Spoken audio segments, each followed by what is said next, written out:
Bus ஸ்டாண்ட்லயும் ration கடை கியூலயும் family கோர்ட்லயும் தான் முடியுது. தோத்து போன காதல் எல்லாமே காலத்து மீறி சரித்திரத்தில் இடம் பிடிச்சிருக்கு. அதுக்கு 1000 உதாரணம் இருக்கு. அது உங்களுக்கே தெரியும். நட்பை பெருசா மதிக்கிற நண்பனும் பாசத்தை குடும்ப கருத்தை பெருசா மதிக்கிற தங்கச்சியும் இன்னும் 1-2 பேர் இந்த உலகத்துல இருக்காங்க. அவங்களுக்கெல்லாம் இந்த காதல் 2வது பட்சம். அதே மாதிரி நாமளும் இருக்கக்கூடாதா?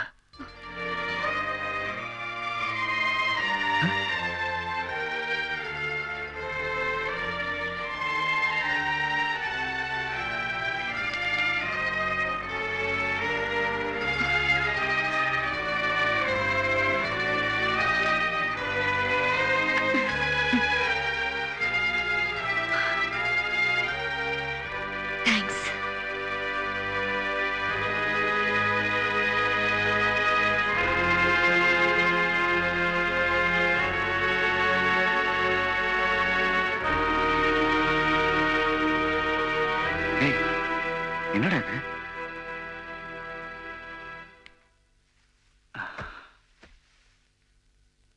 உனதான கேக்குறேன். பாவம் அந்த பொண்ணு அவ்வளவு இறங்கி பேசுறா. அவகிட்ட போய் தத்துவம் பேச அமைச்சிட்டேன். டேய், அந்த குடும்பத்தோட முன்கதை உனக்கு தெரியாதுடா. அதனால உன் கதையை சொல்ல முட்டியா? டேய், பாஸ்ட் இஸ் பாஸ்ட். கடைசியா ஒரு தடவை சங்கர் கிட்ட போய் நீ கேட்டா எப்படிடா? அவன் என் காதலுக்கு எதிராக கத்தி வச்சுனா கூட அடிச்சு போட்டு அந்த பொண்ணை தூக்கிட்டு வந்திருப்பேன். அவன் முன்னால நட்புலடா வச்சு நிக்கிறான். என்னால முடியலடா. அதனால நட்புக்காக காதலை தியாகம் பண்ண போறியா? எனக்கு வேற வழி தெரியலடா.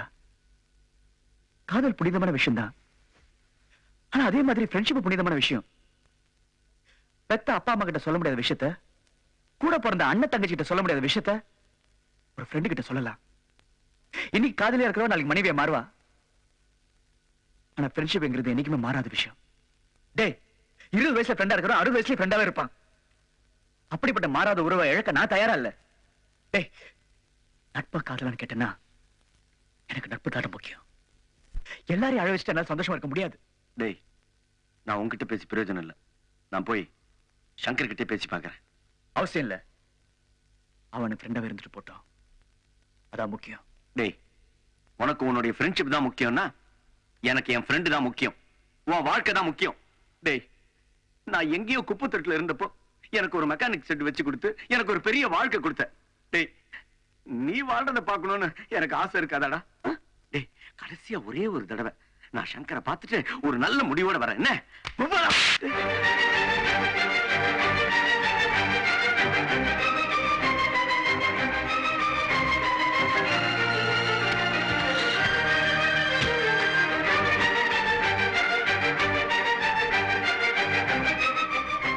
குடும்பத்துல எந்த குழப்பம் வரக்கூடாது. இப்பவே கிளம்புறோம். போய் பேக் ரெடி பண்ணு. போ வசந்த். அந்த பொண்ணு கிளம்ப சொல்றல. வசந்த காலையில இருந்து காணோம். இன்னைக்கு காலேஜுக்கு வந்திருக்கான்? வரல. எங்கிட்ட ஒன்னும் சொல்லல. காலையில அவன் வீட்டுக்கு போல. நீ இல்ல, டைம் ஆயிடுச்சுன்னு அப்படியே வந்துட்டேன்டா. இப்பெல்லாம் அவன் ரொம்ப டல்லா இருக்கான்டா.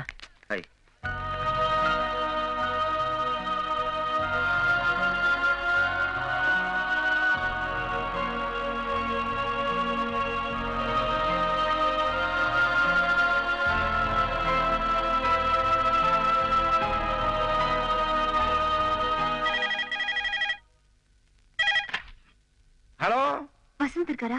இல்லீங்களே, இப்பதான் கோயம்புத்தூர் புறப்பட்டு போனாரு. ஏதோ சொல்லிட்டு போனாரா? ஒன்னும் சொல்லிட்டு போலீங்களே. நீங்க யார் பேசுறீங்க?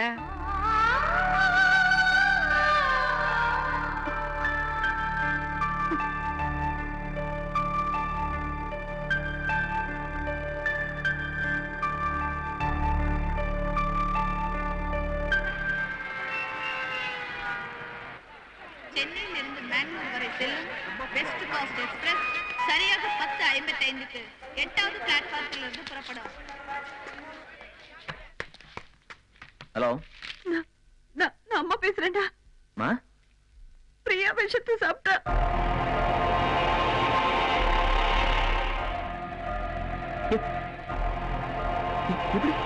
அவளை சில்ட்ரன்ஸ் ஹாஸ்பிட்டல் அட்மிட் பண்ணிருக்கேன். சீக்கிரமா படுத்து வாடா. இது வந்தேம்மா, இது வந்தேன்.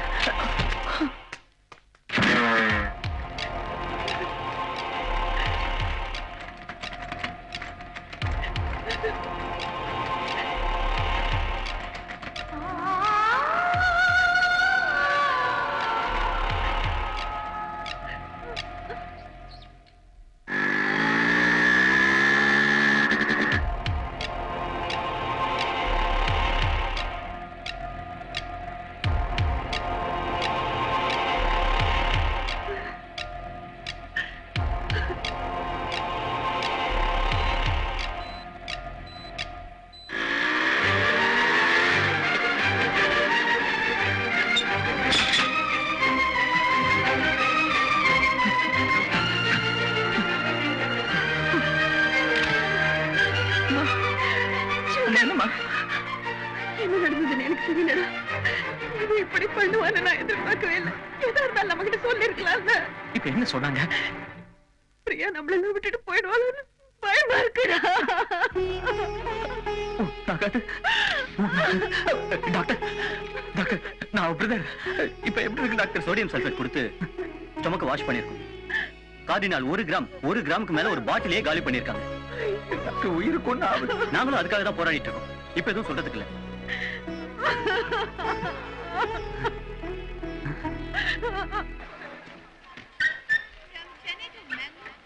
வசந்த், என்ன அரிசிய ஒரே ஒரு தடவை சங்கர் கிட்ட பேசி பார்க்கலாமா? தேவையில்ல. எனக்காக இல்லைனாலும் உனக்காக, உன் வாழ்க்கை.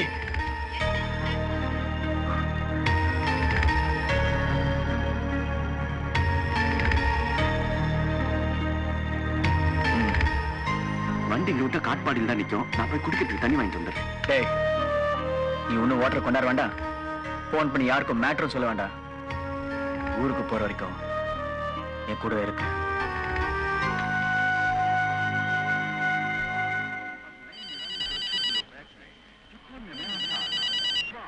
ஹலோ வசந்த், நான் தான்டா. நான் பில்ராத் ஹாஸ்பிட்டல் இருந்து பேசுறேன். பிரியா விஷம் குடிச்சிட்டாடா. இங்கதான் இன்டென்சிவ் கேர்ல சேர்த்தது. டாக்டர்ல பாக்குறாங்க. ரொம்ப சீரியஸா இருக்காடா. பழமாக்காரங்க தெரியல. நீ கொஞ்சம் மரியா. யாரு? என்னாச்சு? என்னடா? பிரியா விஷம் குடிச்சிட்டாங்க. சந்தோஷமா? இப்ப உனக்கு சந்தோஷமா? அனாவசியமா ஒரு உயிரோட விளையாடிட்டடா. அவன் உன்னை காதலிச்சதை தவிர வேற என்னடா தப்பு பண்ணா? வீடேறி வந்து கெஞ்சி கெஞ்சி கதறினாலே கடைசியா இருந்த சந்தர்ப்பத்தையும் உதறி திருட்டியும் வந்துட்டியடா.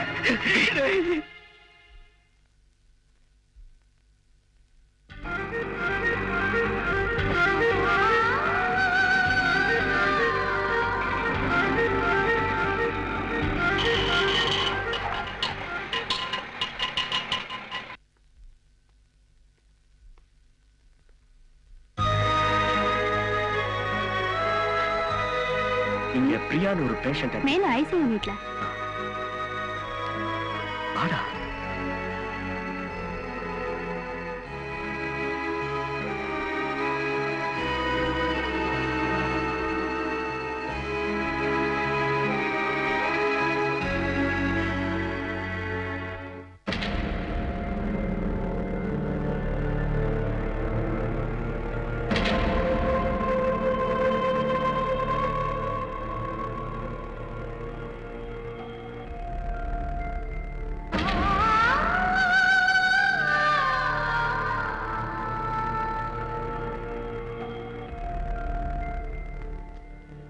வசந்த், வாடா. பிரியாக்கு ஒண்ணும் ஆகாதுடா.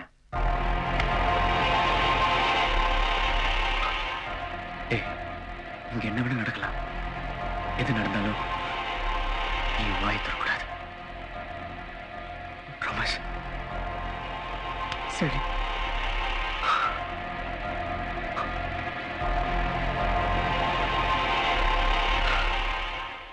இங்க இரு.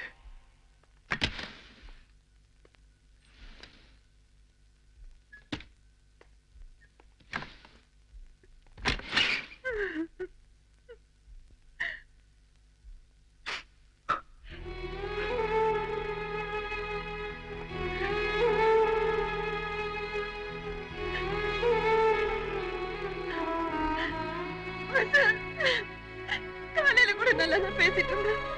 திடீர்னு இப்படி பண்ணுவான்னு நான் நினைச்சு கூட பார்க்கலையேப்பா. டாக்டருங்க என்னென்னமோ சொல்றாங்கடா. பயமா இருக்குடா. என் கூட வேறா.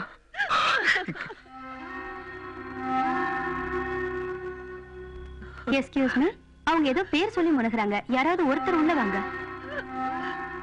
பிரியா, பிரியா, பிரியா, கண்ணை திறந்து பாருமா. அம்மா வந்திருக்கேன், அம்மா வந்திருக்கேன்.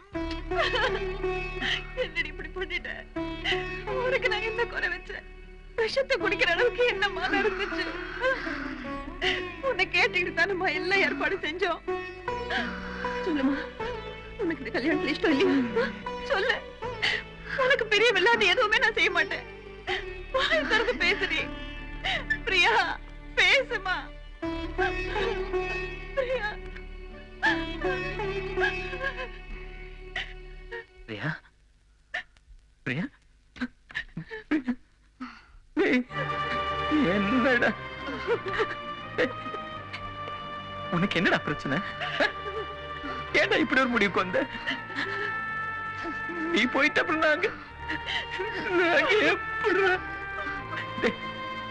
நான் உனக்கு ஏதாவது குறை வச்சேனடா? அண்ணன் ஏதாவது தப்பு பண்ணனா? நான் உங்க ஃப்ரெண்ட் மாதிரி தான் பழகுனேன். எதுவா இருந்தாலும் எங்கிட்ட தைரியமா சொல்லி இருந்திருக்கலாம் மேடம். உனக்கு என்ன பிரச்சனை? கல்யாணத்துல இஷ்டம் இல்லையா? யாரையாவது விரும்புறியா? மனசுக்குள்ள யாராவது இருக்காங்களா? யாராவது காதலிக்கிறியா? பரவாயில்லடா, பரவாயில்ல. சொல்ல பயந்துட்டு இப்படி ஒரு முடிவுக்கு வந்தியா? யாரா காரணம்? உன்னுடைய இந்த நிலைமைக்கு யாரா காரணம்? எதுவா இருந்தாலும் சொல்லுமா, பேசுமா, பயப்படாம சொல்லு. பிரியமா, எது நான் இப்படி பண்ண? என்ன காரணம்? யார் காரணம்? யார் காரணம்? இனிமேல் சொல்லாம இருக்க முடியாது. மெட்ராஸுக்கு வரதுக்கு முன்னாடியே கோயம்புத்தூர் ரயில்வே ஸ்டேஷன் உன் தங்கச்சியை சந்திச்சான். உன் தங்கச்சின்னு தெரியாமலே இவளை காதலிக்க ஆரம்பிச்சுட்டான். அதுக்கப்புறம் தான் உன்னுடைய அறிமுகமும் ஃப்ரெண்ட்ஷிப் அவனுக்கு கிடைச்சது. ஒருத்தருக்கு ஒருத்தர் புரிஞ்சுக்கிட்டு காதலிக்க ஆரம்பிச்ச பிறகுதான் உன் குடும்பத்தில் நடந்த எல்லா பிரச்சனையும் அவனுக்கு தெரிஞ்சது.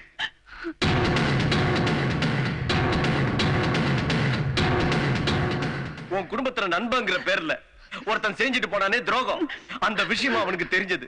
ஏற்கனவே உங்களுக்கு எல்லாம் ஏற்பட்ட அவமானமும் தலைகுனிவும் இவனால மறுபடியும் உங்களுக்கு எல்லாம் வந்துடக்கூடாதுன்னு இவனுடைய காதல மனசுல போட்டு புதைச்சுக்கிட்டான். உன் தங்கச்சி மட்டும் என்ன தன்னுடைய உணர்ச்சிகளையும் ஆசா பாசங்களையும் வெளியே சொல்லாம மனசுக்குள்ளேயே பூட்டி வச்சுதான். ஏன் தெரியுமா? உனக்கு தெரிஞ்சா நீ தாங்க மாட்ட, உசிரியே விட்டுரு வந்தா இப்படி பண்ணிட்டான். உங்க எல்லாரையும் உதறி தள்ளிட்டு இந்த ஊரை விட்டு ஓடி போயிருப்பாங்க. ஆனா இவங்க அப்படி பண்ணல. ஏன் தெரியுமா? இவனுக்கு காதலை விட பாசம் தான் முக்கியம். இவனுக்கு காதலை விட நட்பு தான் முக்கியம். நட்பா காதலான்னு வரும்போது எனக்கு நட்பு தான் முக்கியம், என் நண்பனுடைய மானம் தான் முக்கியம், அவன் குடும்ப கௌரவம் தான் முக்கியம்னு தன்னுடைய காதலையே தூக்கி எறிஞ்சிட்டு ஊருக்கு புறப்பட்டான்டா இவன். ஏய், இவன் உனக்கு பண்ணது துரோகம் இல்லடா, தியாகம். இது துரோகம் நினைச்சா நீ என்ன விட படிக்கப்படா.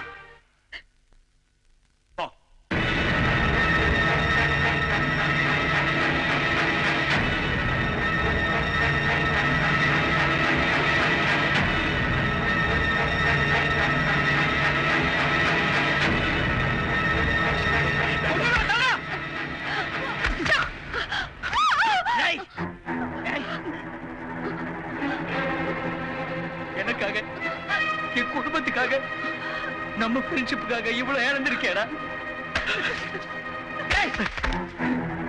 எல்லாத்தையும் மனசுக்குள்ள போட்டு வச்சுக்கிட்டு ஒவ்வொரு நாளும் சிரிச்சு சிரிச்சு பேசிருந்திருக்கல. எப்படா முடிஞ்சது?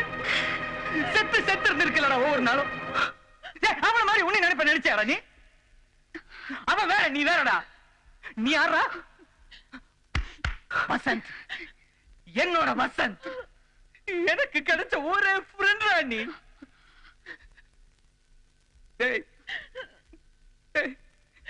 எல்லாத்தையும் விட்டுட்டு கிளம்பி போறதுக்கு இருந்தேடா.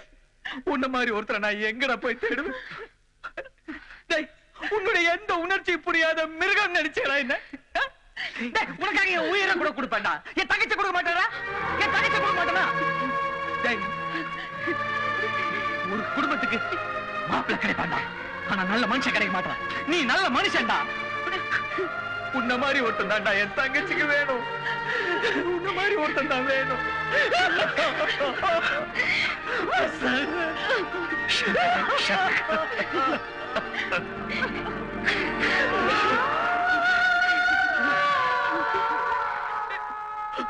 மாடன உலகத்திலே எல்லாமே மாறி போகட்டுமே, நட்பின் கற்பு மட்டும் எனாலும் மாறாதிருக்கட்டுமே.